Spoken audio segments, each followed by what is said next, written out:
Abduqodir, hamma siz sog'ingan, menimcha siz ham vatanni, terma jamoani sog'ingan bo'lsangiz kerak.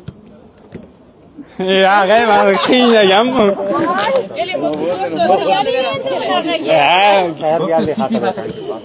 Tayyorgarliklar qanaqa ketyapti? Shu haqida o'zingizni fikringizni gapingizni aytsangiz. Assalomu alaykum, avvalambor.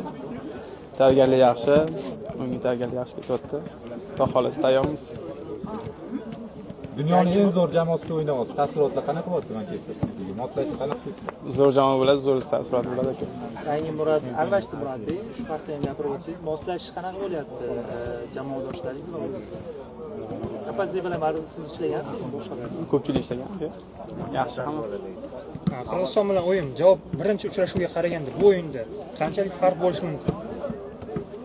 Inshaalloh yutamiz, bundan kattaroq shutga harakat qilamiz. Shu Temur Kapadzeda ko'p muammo bo'layotgan narsa, terma jamoa endi 3 talik markaziy himoyachi bilan o'ynaydi yoki 2 talik. Temur hali bu xatni yetilmadimi? Endi birinchi mashg'ulot bunga o'yin. Men bu o'yinchiman keltirganman. Mashg'ulotlar O'zbekistondagisi zavqliroqmi yoki u yoqdagi terma jamoasi bilanmi? Kelasi. Ko'proq qaysi bir yoqada? Kelasi.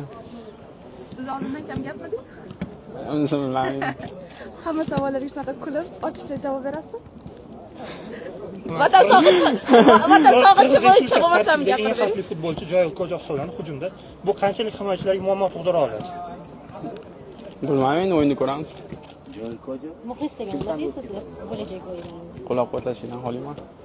Abduqodir, xolimiz. Pep Guardiola aytganimiz ingliz tilini uncha bilmaydi, o'rganish kerak degani. Qanaqa ketyapti ingliz tilini o'rganish hozir?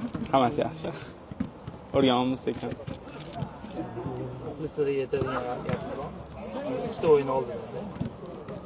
Qo'llab-quvvatlashingdan xolimiz. Sizlar bilan osonroq bo'ladi, xohlasa. Kiyovjo'ra kerak emasmi, Kiyovjo'ra? Rahmat aka. Abduqodir, Manchester Cityda eng yaqin do'stim Vitor Reis degandingiz, braziliyalik himoyachi. To'yga birinchi bo'lib uni aytgan bo'lsangiz kerak. Qanaqa to'y? O'zbekistondagi 3 ta yaxshi futbolchi haqida o'z fikrlaringizni ayting.